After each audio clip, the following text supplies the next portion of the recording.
les résistants, cette pomme va être mon guide pendant toute cette vidéo.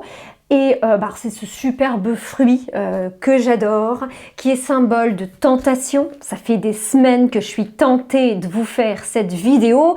Et puis un peu moins loin dans l'imagerie populaire, c'est un peu la pomme de la sorcière de Blanche-Neige. Et oui, parce que nous sommes en pleine chasse aux sorcières. Alors, désolé pour les sorciers, hein, que ce soit Merlin, Harry, Gandalf, mais vous inquiétez pas, les sorciers ne sont pas non plus en reste au XXIe siècle. Par exemple, Fabien Moine, très vilain sorcier qui a sorti un sortilège absolument terrible qui s'appelle le film, plusieurs films et notamment le film Suspendu. Il y a aussi Thierry Casasnovas, vous avez forcément entendu parler de lui.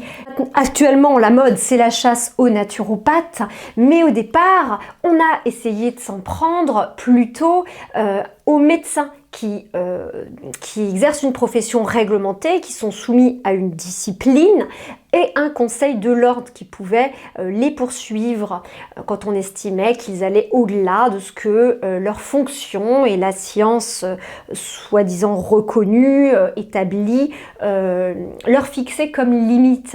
Donc en fait, ça a commencé donc avec des professeurs, par exemple le professeur Perron, le professeur Charbonnier, à qui, alors c'est là que le paradoxe est incroyable, à qui on reprochait de sortir de leur domaine de médecine pour toucher à pour avoir des discours alternatifs et s'ouvrir à autre chose.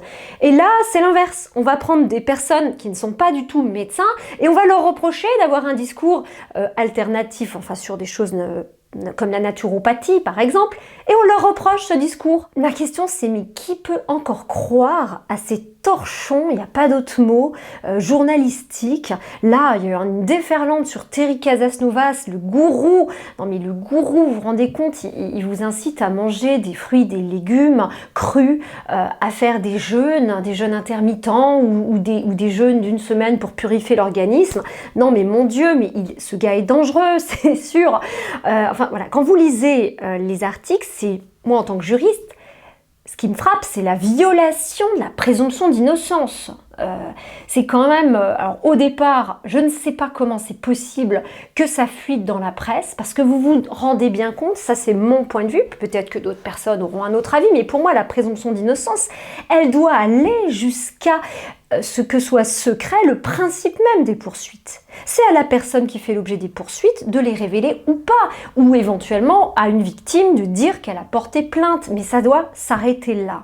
La manière dont ces articles de presse sont rédigés est absolument insultante, une violation très claire de la présomption d'innocence parce que, ça peut être plus ou moins insidieux, plus ou moins direct, mais c'est assez, quand on vous présente tous les chefs d'accusation, de poursuite, les uns après les autres, bien accrocheurs, sachant qu'on a ce réflexe de se dire il n'y a pas de fumée sans feu quand même, et que derrière, il y ait la manière dont l'article est rédigé, où on vous présente, par exemple, Thierry Casasnovas comme un gourou.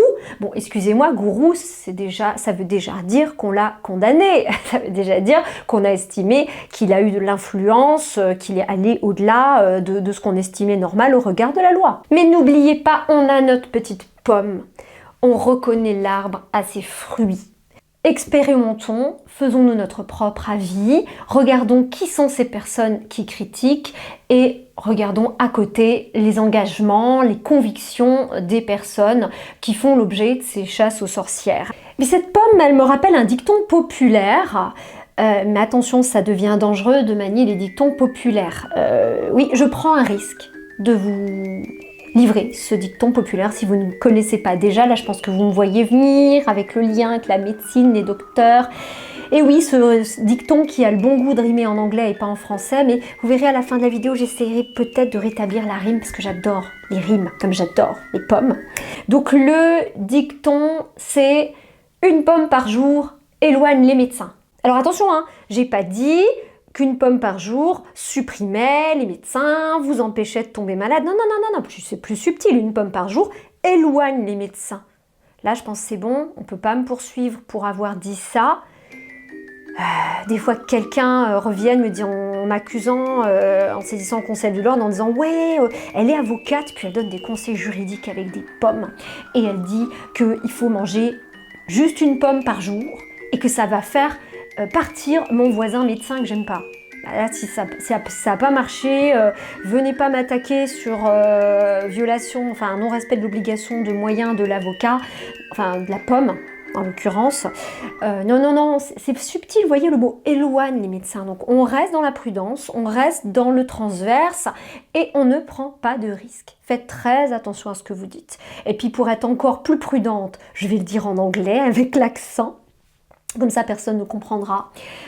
One apple a day keeps doctor away. C'est bien vrai. Et puis si on va encore plus loin dans le dicton populaire, il y a une suite, vous la connaissez peut-être, ça vous démange là, je suis sûre que ça vous démange depuis que j'en ai parlé, c'est donc une pomme par jour éloigne les médecins. Si tu vises bien. Donc non, ça c'est méchant, non mais franchement c'est méchant. Là on va m'accuser, attention, je prends un risque également, on va m'accuser par ce dicton populaire d'en appeler à l'incitation à la violence. Donc non, parce que, et puis comme je l'ai dit, les médecins, il y en a des biens, il y en a même plein des biens, heureusement. Et puis, mais c'est comme les avocats, les médecins, on les critique, mais quand on a besoin d'eux, je vous garantis qu'on est content de les avoir. Et puis il y en a même qui font l'inverse, qui sont contents de les avoir, mais qui derrière vont pas hésiter à les critiquer. Bon, enfin, ça c'est encore une autre histoire. Allez, n'oubliez pas la pomme. Je sais que vous ne vous laisserez pas influencer par les vieux dictons comme il n'y a pas de fumée sans feu. Ça, il y aurait encore tout plein de choses à dire à ce sujet. Mais enfin voilà, je préfère la pomme à la fumée.